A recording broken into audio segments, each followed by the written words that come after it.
नमस्कार, आप लोगों का मेरे चैनल में स्वागत है। मैं आज आप लोग को बताने वाला हूँ रेलवे ग्रुप बी का जो फॉर्म आया है किस तरीके से स्टेप बाय स्टेप फिल करना है, और आपको ये भी बताएंगे कि फॉर्म को किस तरीके से फिल करना है, कौन सा जोन आप सेलेक्ट कर सकते हैं, और आप यहाँ पे नोटिफिकेशन को डाउनलोड कैसे कर सकते हैं, और अपने अकॉर्डिंग जो नोटिफिकेशन है डाउनलोड करके किस तरीके से जो भी जोन से सेलेक्ट करेंगे। और ये भी बताएंगे कि आपका जो भी आधार से एनपीसीआई के अकॉर्डिंग जो भी बैंक आपका लगा हुआ है उस बैंक में आपका रिफंड आएगा, और आपको कौन सा जोन के अकॉर्डिंग जो भी कैटेगरी चूज करना है वो आप यहाँ पे चूज कर सकते हैं। फोटो एंड सिग्नेचर भी आपको बताएंगे कि लास्ट तक जिस तरीके से आप प्रॉपरली अपलोड कर सकते हैं। तो चलिए आपको हम दिखाने वाले हैं। इस पेज का राइट लिंक दे देंगे rrbapply.gov.in। इस पेज पे आने के बाद आपको यहाँ पे देख सकते हैं क्रिएट एन अकाउंट का ऑप्शन मिलता है। पहले तो हम बता दें इसमें कि जो भी कास्ट सर्टिफिकेट लगेगा इसमें आपका सेंट्रल का कास्ट सर्टिफिकेट लगेगा। तो यहाँ पे फॉर्मेट भी बताया गया है जो कि सेंट्रल कास्ट सर्टिफिकेट के अकॉर्डिंग जो एससी कैटेगरी है ओबीसी कैटेगरी है सबके लिए आपको यहाँ पे अलग अलग दिए गए हैं। तो आप यहाँ पे देख सकते हैं, जैसे किसी भी बॉक्स पे आप क्लिक करेंगे तो आप उसका फॉर्मेट यहाँ पे डाउनलोड हो जाएगा। ये देखिए एससी का कास्ट सर्टिफिकेट है।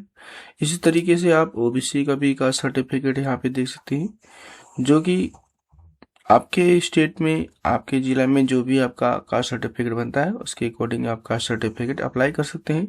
उत्तर प्रदेश में केवल 15 रुपये में कास्ट सर्टिफिकेट बन जाता है, जिसके अकॉर्डिंग एससी का हो या एसटी का हो या ओबीसी का हो आसानी से बना करके यूज कर सकते हैं। तो किस तरीके से आपको यहाँ पे फॉर्म को कंप्लीट करना है चलिए हम दिखाते हैं। आपको पहले क्रिएट एन अकाउंट पे क्लिक करना है, जिसके अकॉर्डिंग इस तरीके का डैशबोर्ड मिलेगा। आपको इस तरीके से नोट मैसेज भी आएगा। बताया जाता है कि जो भी कैंडिडेट पहले से 2024 और 25 में रजिस्ट्रेशन कर चुके हैं, ओटीआर कर चुके हैं, उनको डायरेक्टली लॉगिन करने का ऑप्शंस उपयोग है कर सकते हैं, जिसके अकॉर्डिंग जो भी यूजर नेम है एंड पासवर्ड है उसको लेकर लॉगिन कर सकते हैं। तो यहाँ पे ओके पे क्लिक कर सकते हैं। तो इसमें आप अगर 2024 और 25 में कभी भी आप आरआरबी का फॉर्म फिल किए हैं तो डायरेक्टली आप लॉगिन कर लीजिए जो भी आपके यूजर नेम और पासवर्ड था। अगर आप पहली बार विजिट कर रहे हैं तो आपको यहाँ पे क्रिएट एन अकाउंट पे आने के बाद आपको यहाँ पे इंडियन पे चूज करना है। उसके बाद पर्सनल इन्फॉर्मेशन में आपको 10th की मार्कशीट की अकॉर्डिंग फिल करना है, जिसके अकॉर्डिंग बताया जाता है जो भी फुल नेम है आप अपना नाम लिखेंगे। अपने नाम को दोबारा से यहाँ टाइप करिएगा। उसके बाद पूछा जा रहा है कि आपका नाम चेंज है, यस या नो अपने अकॉर्डिंग यहाँ पे मेंशन करेंगे। उसके बाद जो भी आपका डेट ऑफ बर्थ है, डेट मंथ ईयर आप अपने अकॉर्डिंग कैलेंडर के अकॉर्डिंग पहले ईयर चूज करेंगे। फिर इसके बाद आप यहाँ पे मंथ को चूज कर लीजिएगा। फिर इसके बाद जो भी डेट है डेट चूज कर लीजिएगा। उसके बाद दोबारा से अपने डेट ऑफ बर्थ को यहाँ पे मेंशन करेंगे। डेट ऑफ बर्थ मेंशन करने के बाद आपको यहाँ पे स्क्रॉल डाउन करना है। जो भी आपका जेंडर है जेंडर को आप अपने अकॉर्डिंग सेलेक्ट कर लेंगे। जेंडर सेलेक्ट करने के बाद दोबारा से अपने जेंडर मेंशन कर लेंगे। यहाँ पे फादर्स नेम मेंशन करेंगे जो भी 10th की मार्कशीट में दी गई हो। उसके बाद यहाँ पे दोबारा से अपने फादर्स नेम मेंशन कर लेंगे। इस बॉक्स में आप यहाँ पे मदर्स नेम मेंशन करेंगे। यहाँ पे आप अपने मदर्स नेम को दोबारा से फिल करेंगे। यहाँ पे कॉन्टैक्ट डिटेल में आप अपने अकॉर्डिंग ईमेल आईडी जो भी देना चाहे दे सकते हैं। Email ID and mobile number activated दे सकते हैं। आप में ईमेल आईडी दर्ज कीजिएगा और यहाँ पे मोबाइल नंबर और जनरेट ओटीपी पे दोनों बॉक्स पे क्लिक करेंगे, जिसके अकॉर्डिंग क्या होगा 1 मिनट के टाइमर के अकॉर्डिंग दोनों पे ही ओटीपी आता है। ओटीपी को दोनों बॉक्सों में दर्ज कर लेंगे। उसके बाद यहाँ पे आप अपने अकॉर्डिंग स्क्रॉल डाउन करेंगे। यहाँ पे देख सकते हैं सत्यापन के लिए वेरिफिकेशन आपका डिलीवर से करना चाहते हैं या आधार से, या आप अपने अकॉर्डिंग विदाउट आधार से करना चाहते हैं। तो चलिए मैं अपने अकॉर्डिंग आधार पर क्लिक करता हूँ, जिसके अकॉर्डिंग क्या होगा वेरिफिकेशन के लिए आप अपने अकॉर्डिंग जो भी आधार नंबर डालेंगे, और फिर उसके बाद डिक्लेरेशन को चेकआउट करेंगे कि आपकी जो भी एज है 18 साल से ऊपर या 18 साल के करीब है, 18 साल हो चुकी है, और जनरेट ओटीपी पे क्लिक करेंगे, जिसमें क्या होता है जो भी आधार से रजिस्टर्ड मोबाइल नंबर होता है उस पर ओटीपी आता है। ओटीपी को चेक होकर दर्ज करेंगे, और यहाँ पे ओटीपी दर्ज होने के बाद इस तरीके के देखेंगे कि आपको आधार का फोटो शो होता है। आपके अकॉर्डिंग यहाँ पे आधार का जो भी यहाँ पर आपका नेम है आधार नेम शो होता है मास्क। उसके बाद मास्क डीओबी शो होता है, और जो भी आपका जेंडर आपका यहाँ पे लिख किया जाता है। आपके अकॉर्डिंग यहाँ पे एक पासवर्ड बनाना है जो कि कॉम्बिनेशन पासवर्ड होना चाहिए। आपको बताया जाता है कैपिटल लेटर होना चाहिए, स्मॉल लेटर होना चाहिए और स्पेशल कैरेक्टर, साथ में नंबर भी होना चाहिए। आपके अकॉर्डिंग जो भी आपका नाम है, नाम मेंशन करिएगा, पहला अक्षर बड़ा रखिएगा, सारी एलिमेंट छोटा, @ लिख करके जन्म तिथि के ईयर को मेंशन कर लीजिए। इसके अकॉर्डिंग पासवर्ड भी स्ट्रांग हो जाएगा और आप पासवर्ड कभी भूलेंगे भी नहीं।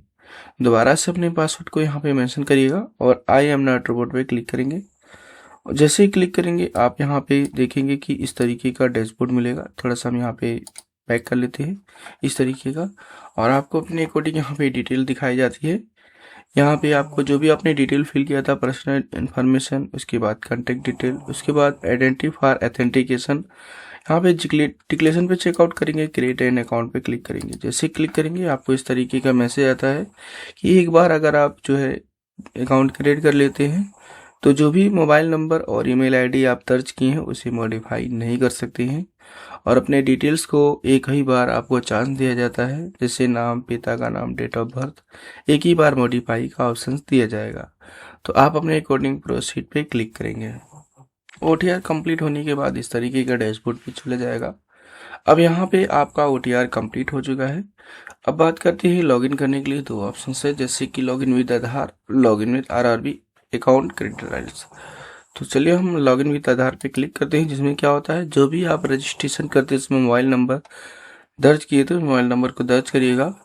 अब यहाँ पे डिक्लेरेशन चेकआउट करेंगे और जनरेट OTP पे क्लिक करेंगे, जिसके अकॉर्डिंग क्या होगा, जो भी आधार से रजिस्टर्ड मोबाइल नंबर आपका होगा उस पर OTP आएगा। उस OTP को दर्ज करेंगे, आई एम नॉट रोबोट पे क्लिक करेंगे, यहाँ पे लॉगिन पे क्लिक कर देंगे। यहाँ पे देखेंगे आपके अकॉर्डिंग आपका अकाउंट आधार से वेरीफाई है। अब यहाँ पे ऑनलाइन एप्लीकेशन पे क्लिक करेंगे। जिससे ऑनलाइन एप्लीकेशन पे क्लिक करेंगे, आप यहाँ पर बताया गया है कि जो भी लेवल 1 CP पे मैट्रिक्स RRB का जो भी फॉर्म फिल करना चाहता है ग्रुप D का, पहले तो आपको जोन सेलेक्ट करना है। यहाँ पे जो भी जोन्स, एक ही आपको जोन सेलेक्ट करना है, एक जोन सेलेक्ट करके ही आप आगे बढ़ सकते हैं। तो यहाँ पे देख सकते हैं जो भी जोन्स हैं सभी जोन्स यहाँ पे दिए गए हैं। उसके बाद यहाँ पे आपको दोनों पे डिक्लेरेशन चेकआउट करना है और नेक्स्ट पे क्लिक कर देना है। जैसे ही नेक्स्ट पे क्लिक करेंगे आपका नेक्स्ट डैशबोर्ड ओपन हो जाएगा। यहाँ पे देखेंगे इस तरीके का मैसेज आएगा कि आपका अकाउंट वेरीफाई है, और यहाँ पे आप देखेंगे कि 5 स्टेप की कोडिंग फॉर्म को कंप्लीट किया जाएगा। पहला स्टेप पर्सनल डिटेल, दूसरा आपका आधार डिटेल, तीसरा आपका एजुकेशन डिटेल, उसके बाद अपलोड डॉक्यूमेंट, उसके बाद प्रेफरेंस। आप यहाँ पे अपने अकॉर्डिंग जो भी पर्सनल डिटेल है आपका यहाँ पे शो हो जाएगा। उसके बाद आपको अपने अकॉर्डिंग स्क्रॉल डाउन करना है। आप अपने अकॉर्डिंग यहाँ पे देखेंगे कि मैरिटल स्टेटस सेलेक्ट करना है। जो भी आपकी मैरिटल स्टेटस है, मैरिड अनमैरिड, अपने अकॉर्डिंग सेलेक्ट करेंगे। उसके बाद यहाँ पे जो भी आपका धर्म है, धर्म को आप अपने अकॉर्डिंग सेलेक्ट करेंगे। उसके बाद जो भी मदरसन मातृभाषा है आप यहाँ पे सेलेक्ट करेंगे। उसके बाद जो भी आपका एग्जामिनेशन भाषा, जिस भी भाषा में देना चाहते हैं उस भाषा को सेलेक्ट करेंगे। उसके बाद यहाँ पे बॉडी में आपको विजिबल जो भी मार्क है यहाँ पे मार्क मेंशन करेंगे, नहीं है तो नॉर्मली नोट मेंशन कर लीजिएगा। यहाँ पे आपको परमानेंट विजिबल मार्क के अकॉर्डिंग सेकेंड मार्क आप मेंशन करेंगे, नहीं है तो नोट मेंशन कर लेंगे। उसके बाद यहाँ पे आपके कम्युनिकेटिव डिटेल के अकॉर्डिंग जो भी आपकी कैटेगरी है, कैटेगरी को सिलेक्ट करेंगे। एक चीज़ और दोस्तों बता दें, SC और ST कैंडिडेट के लिए जो भी कास्ट सर्टिफिकेट आपका सेंट्रल का बना होगा उसमें जो भी आपका सिग्नेचर करेगा तहसीलदार का हो सकता है, A1 अधिकारी कोई भी किया है तो उसका ही आप अपलोड करिएगा। यहाँ पे ध्यान रखिएगा, कुछ ऐसे कैंडिडेट है स्टेट लेवल का जो भी कास्ट सर्टिफिकेट बना करके फॉर्म को फिल कर रहे हैं, ऐसा नहीं होगा चाहिए आपको दोस्तों। कास्ट सर्टिफिकेट यूपी का 15 रुपये में ही बनता है, चाहे आप किसी भी ज़िले में बिलोंग करते हैं। यूपी के सभी ज़िलों में 15 रुपये का ही कास्ट सर्टिफिकेट बनता है, कोई भी आप कास्ट के हों, OBC SC ST। और हमने पहले चैनल पे बता रखा है, वहाँ पे आप विजिट करके देख सकते हैं। और यहाँ पे आपका SC ST OBC सर्टिफिकेट बनवा करके अपलोड करिएगा। और OBC में दोस्तों क्या होता है, सर्टिफिकेट नंबर ही मेंशन करना होता है और डेट मेंशन करना होता है। लेकिन SC ST में आपको यहाँ पे जो भी कैटेगरी सर्टिफिकेट है वो 400 KB के अंदर PDF फॉर्मेट में अपलोड होना चाहिए। तो आप अपने अकॉर्डिंग, चलिए मैं ओबीसी सेलेक्ट करता हूँ। ओबीसी में मेरा यहाँ पे नहीं मांगा जाएगा। तो अब उसके बाद यहाँ पे सेकेंड ऑप्शन आता है ओबीसी नॉन क्रीमी लेयर के अकॉर्डिंग आते हैं या क्रीमी लेयर के अकॉर्डिंग। तो आप यहाँ पे जो भी नॉन क्रीमी लेयर कैंडिडेट है जिनकी इनकम 8 लाख से कम है वो नॉन क्रीमी लेयर के अकॉर्डिंग आएंगे, और क्रीमी लेयर के अकॉर्डिंग जिनकी उम्र जिनकी जो है इनकम जो 8 लाख से ऊपर है फैमिली इनकम, वो आएंगे क्रीमी लेयर के अकॉर्डिंग। तो आप अपने according creamy layer non creamy layer select करेंगे। उसके बाद जो भी आपका कास्ट है कास्ट मेंशन करेंगे। उसके बाद जो भी कास्ट सर्टिफिकेट नंबर है उसको मेंशन करिएगा। जो भी जिसने भी जारी किया है यहाँ पे आप अब देखेंगे सभी A1 अधिकारियों के यहाँ पे लिस्ट दी गई है। जो भी आप जिसने भी आपका साइन किया है उसको यहाँ पे सेलेक्ट करेंगे। यहाँ पे आप अपने अकॉर्डिंग स्टेट को सिलेक्ट करेंगे। उसके बाद यहाँ पे आपसे पूछा जा रहा है किस डेट में सिग्नेचर हुआ है, उस डेट को मेंशन करेंगे। उसके बाद यहाँ पे स्क्रॉल डाउन करेंगे, आपके अकॉर्डिंग यहाँ पे जो भी स्टेट लगता है स्टेट मेंशन करेंगे, डिस्ट्रिक्ट मेंशन करेंगे, और एड्रेस में आप अपने अकॉर्डिंग जो भी आपका एड्रेस है एड्रेस मेंशन करेंगे। नियरेस्ट सिटी या जो भी नियरेस्ट टाउन है उसको मेंशन करिएगा। एरिया का पिन कोड मेंशन करिएगा। आपके अकॉर्डिंग जो भी प्रेजेंट एड्रेस और परमानेंट एड्रेस दोनों सेम है तो आप ट्रिक करेंगे, जिसके अकॉर्डिंग डिटेल्स आपका ऑटोमेटिकली फैच हो जाएगा। उसके बाद यहाँ पे आप नेक्स्ट पे क्लिक करेंगे। उसके बाद जैसे नेक्स्ट पे क्लिक करेंगे आपको देखेंगे कि आपका पर्सनल डिटेल सेव हो जाएगा। इस तरीके से मैसेज आता है कि यहाँ पे जो भी रिफंड किया जाएगा वो आपके जो भी अकाउंट आधार से लिंक होता है उससे आप उसी में ही आपका रिफंड होगा। अब यहाँ पे आई अंडरस्टैंड पे क्लिक करेंगे। उसके बाद यहाँ पे आपको स्क्रॉल डाउन करना है। यहाँ पे आप अपने अकॉर्डिंग एक सर्विसमैन है यस या नो अपने अकॉर्डिंग सेलेक्ट करेंगे। उसके बाद यहाँ पे बॉडी में डिसेबिलिटी है यस या नो अपने अकॉर्डिंग यहाँ मेंशन करेंगे। उसके बाद यहाँ पे सब्सक्रिप्शन डिटेल में आपके अकॉर्डिंग आपको लिखने में प्रॉब्लम है तो यस या नो अपने अकॉर्डिंग यहाँ पे मेंशन करेंगे। उसके बाद यहाँ पे आपको पूछा गया है कि आपके अकॉर्डिंग EBC सर्टिफिकेट है यस या नो अपने अकॉर्डिंग सेलेक्ट करेंगे। तो आपको यहाँ बताया जाता है कि जो भी EBC सर्टिफिकेट है केवल फॉर्म्स में जो फीस है उससे आपको रिलेटेड छूट मिलेगी। अगर आपका जो भी EBC सर्टिफिकेट है इनवैलिड पाया जाता है तो वहाँ तक कि आपका फॉर्म भी कैंसिल हो सकता है। यहाँ पे EBC सर्टिफिकेट के अगर है तो यस पे क्लिक करेंगे तो आपको यहाँ पे देखेंगे इस तरीके से मैसेज आता है। EBC सर्टिफिकेट के अकॉर्डिंग आपकी जो भी फैमिली इनकम है वो 50,000 से अंदर होनी चाहिए। और यहाँ पे बताया गया है या तो BPL कार्ड आपके पास सेंट्रल या स्टेट के अकॉर्डिंग एथराइज होना चाहिए। और यहाँ पे बताया गया है कि EBC सर्टिफिकेट कैटेगरी से रिलेटेड आपको छूट नहीं देगा, केवल आपका यहाँ पे जो भी फीस से रिलेटेड यहाँ पे फीस लग रहा है उसी में केवल छूट दिया जाएगा। ये नहीं कि आपको अलग से कोई वरीयता दी जाए। तो आप अपने अकॉर्डिंग यहाँ मेंशन करिएगा वैलिड आपके पास EBC सर्टिफिकेट होना चाहिए।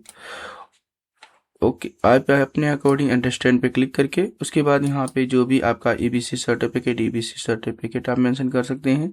उसके बाद BPL कार्ड भी आपके पास है वो भी आप मेंशन कर सकते हैं। तो अगर जो भी है आप अपने अकॉर्डिंग यहाँ पे मेंशन करेंगे। उसके बाद यहाँ पे किस ये अकॉर्डिंग अथॉराइज किया गया है उसको मेंशन करेंगे, सर्टिफिकेट नंबर मेंशन करेंगे, डेट मेंशन करेंगे। अगर नहीं है तो नॉर्मली नो पे क्लिक करेंगे। उसके बाद यहाँ पे डिटेल आप सर्विंग रेलवे एप्लीकेंट के अकॉर्डिंग आप आते हैं यस या नो अपने कोड यहाँ मेंशन करेंगे। उसके बाद यहाँ पे स्क्रॉल डाउन करेंगे। यहाँ पे आप देखेंगे नेम आप करंटली डिपार्टमेंट के अकॉर्डिंग अगर कोई भी संगठन में वर्क आप कर रहे हैं एम्प्लॉयमेंट है तो यहाँ सेलेक्ट करेंगे, नहीं तो नॉर्मली नॉट पे एप्लीकेंट पे क्लिक करेंगे। उसके बाद डिटेल आप अप्रेंटिसशिप आपके अकॉर्डिंग अप्रेंटिसशिप कर रखे हैं तो यस या नो अपने अकॉर्डिंग मेंशन अगर कर रखे हैं तो उसकी भी डिटेल आपको देनी होगी। तो चलिए अपने अकॉर्डिंग यहाँ पे मेरे अकॉर्डिंग यहाँ पे जैसा कि मैंने यहाँ पे आधार नंबर का ऑप्शन आता है, अपने अकॉर्डिंग यहाँ पे आधार नंबर मेंशन करेंगे और जैसे ही डिटेल पेज पे क्लिक करेंगे जिसके अकॉर्डिंग जो भी आधार आपके बैंक से लिंक होता है आपका यहाँ पे ऐड हो जाता है। उसके बाद यहाँ पे नेक्स्ट पे क्लिक करेंगे। आपके अकॉर्डिंग यहाँ पे जो भी हाई स्कूल की डिटेल पहले से अगर फिल की गई होगी वो शो होगा। और यहाँ पे और भी डिटेल सब देने चाहते हैं मैट्रिकुलस NSC ITI bachelor degree master degree जो भी देना चाहे यहाँ पे आप अलग से ऐड करना चाहे कर सकते हैं। इसमें क्या होता है दोस्तों, चलिए हम यहाँ पे 12th की डिटेल फिल करके दिखाते हैं। उसके बाद NA डिस्क्रिप्शन पे क्लिक करके स्टेट सर्च करेंगे, फिर उसके बाद किस स्टेट के अकॉर्डिंग डिस्ट्रिक्ट में पढ़े हैं, कौन सी बोर्ड से पढ़े हैं, डेट ऑफ पासिंग मेंशन करेंगे, परसेंटेज मेंशन करेंगे और ऐड पे क्लिक करेंगे। इसी तरीके से हाई स्कूल की भी डिटेल आप फिल किए होंगे और यहाँ पे ऐड पे क्लिक करेंगे। जो भी डिटेल ऐड करेंगे ऐड होता चला जाएगा। अपने अकॉर्डिंग यहाँ पे नेक्स्ट पे आपको क्लिक करना है। यहाँ पे देखेंगे कि आपके अकॉर्डिंग EBC सर्टिफिकेट पहले से अपलोड होगा। अब यहाँ पे देख सकते हैं फ़ोटो की बात की जा रही है। फ़ोटो के बताया गया है कि आपके अकॉर्डिंग जो फ़ोटो होना चाहिए, आपकी जो कपड़े होने चाहिए, आपका नॉन वाइट होना चाहिए और आपका यहाँ पे कलरफुल जो है डार्क कलर में आपका शर्ट होना चाहिए। और यहाँ पे आपको जो भी फ़ोटो है उसकी क्राइटेरिया बताई गई है कि आपकी किस तरीके से फ़ोटो होना चाहिए। आप यहाँ पे देख सकते हैं फ़ोटो का हेड कटा नहीं होना चाहिए, एक साइड नहीं होना चाहिए, आपके आंखों पे चश्मा नहीं लगा होना चाहिए और आप यहाँ पे देख सकते हैं कि आपके जो भी आंखों पे बाल नहीं आना चाहिए। और यहाँ पे आप देख सकते हैं कि आपकी जो ये फ़ोटो है उससे धब्बे नहीं होने चाहिए, ब्लरिंग नहीं होना चाहिए और इस तरीके से नहीं होना चाहिए। और एक तरफ ऐसा नहीं कि ज़्यादा लाइट हो, एक तरफ बहुत आप काफ़ी अंधेरा हो, टोपी नहीं लगाना चाहिए। आपको प्रॉपरली आपका फेस जो है उसमें आना चाहिए और यहाँ पे आपके दोनों कान दिखने चाहिए, आपकी आंखें ओपन हो और आपकी हल्का से स्माइल हो, जिसके अकॉर्डिंग यहाँ पे फ़ोटो आसानी से कैप्चर्स ऑटोमेटिकली ग्रीन टिक के अकॉर्डिंग हो जाता है। यहाँ पे आप जैसे कि अगर आपके पीसी में, लैपटॉप में कैमरा है तो आप अपने अकॉर्डिंग कैप्चर लाइव पे क्लिक करके आप अपने अकॉर्डिंग जो भी लाइव फ़ोटो है आसानी से अपलोड कर सकते हैं। अगर नहीं है तो आप यहाँ पे capture for image for mobile पे क्लिक करेंगे, जिसके अकॉर्डिंग एक स्कैनर से होता है गूगल लेंस के अकॉर्डिंग। आप उसको स्कैन करेंगे, डायरेक्टली आप लॉगिन हो जाएंगे। लॉगिन होने के बाद आपको अपने अकॉर्डिंग जो भी फ़ोटो है आप आसानी से अपलोड कर लेंगे। अपलोड होने के बाद आप अपने अकॉर्डिंग स्क्रॉल डाउन करेंगे। आपके अकॉर्डिंग यहाँ पे बताया जाता है कि सिग्नेचर रनिंग हेड में होना चाहिए और जो भी सिग्नेचर अपलोड करेगा कैपिटल लेटर में नहीं होना चाहिए और वो भी ब्लैक पेन से वाइट पेपर पे आपके सिग्नेचर यहाँ पे 30 से 49 KB के अंदर JPG फॉर्मेट में होना चाहिए। उसके बाद डिक्लेरेशन चेकआउट करेंगे। चलिए मैं अपने अकॉर्डिंग डिक्लेरेशन चेकआउट करता हूँ। डिक्लेरेशन चेकआउट करने के बाद सेव पे क्लिक करेंगे, जिसके अकॉर्डिंग आपका यहाँ पे जो भी डिटेल है सेव हो जाएगा और नेक्स्ट पे क्लिक करेंगे। एक चीज़ और दोस्तों बता दें कि जब भी आपका फ़ोटो एंड सिग्नेचर अपलोड करने की बात की जा रही है, वो आपको अकॉर्डिंग बताया जाता है कि फ़ोटो एंड सिग्नेचर दोनों एक ही साथ अपलोड की जाएगी। यहाँ पे आपके अकॉर्डिंग जो भी RRB जिस भी जो उनको आप फॉर्म फिल करें वो शो होता है। आपके अकॉर्डिंग जो भी एलिजिबिलिटी पोस्ट आपका शो होता है, जो भी आपके एजुकेशन के अकॉर्डिंग वो आपका शो होता है। अब यहाँ पे जिस भी प्रेफरेंस को पहले देना चाहते हैं, यहाँ पे आप उस प्रेफरेंस को पहले दर्ज कर सकते हैं। ऊपर नीचे अपने अकॉर्डिंग यहाँ पे इस तरीके से कर सकते हैं, प्लस आइकन पे क्लिक करके, और यहाँ पे आप ऊपर नीचे कर सकते हैं। इस तरीके से डिक्लेरेशन चेकआउट करिएगा। उसके बाद यहाँ पे आप डिक्लेरेशन को अगेन चेक मार्क करेंगे और यहाँ पे जहाँ से भी फॉर्म को फिल कर रहे उसका एड्रेस मेंशन करेंगे। प्रीव्यू एंड एप्लीकेशन में क्लिक करेंगे, जिसके अकॉर्डिंग आपके डिटेल्स अगेन यहाँ पे शो होता है। उस डिटेल को एक बार ज़रूर चेकआउट कर लीजिएगा। आपके अकॉर्डिंग अगर सही है तो आपके अकॉर्डिंग इस तरीके का डैशबोर्ड शो होगा। अब यहाँ पे अपनी डिटेल्स को ज़रूर चेकआउट कर लीजिएगा और यहाँ पे अगर आपकी वो डिटेल्स सबको सही है तो यहाँ पे सबमिट पे क्लिक करेंगे। अगर कुछ लगता है गलत है तो एडिट पे क्लिक करके एडिट कर सकते हैं। अपने अकॉर्डिंग इस तरीके का डैशबोर्ड ओपन हो जाएगा। यहाँ पे आप पे विद SBI पे क्लिक करेंगे, जिसके अकॉर्डिंग यहाँ पे अगेन इस तरीके का डैशबोर्ड शो होता है और प्रोसीड पे क्लिक करेंगे। जैसे प्रोसीड पे क्लिक करेंगे आपके अकॉर्डिंग जो पेमेंट है शो हो जाएगा। तो इस तरीके से आप यहाँ पे बहुत ही आसान तरीके से अपने फॉर्म को फिल करके अपना जो भी पेमेंट है आसानी से कर सकते हैं। ओके दोस्तों, थैंक यू, बाय।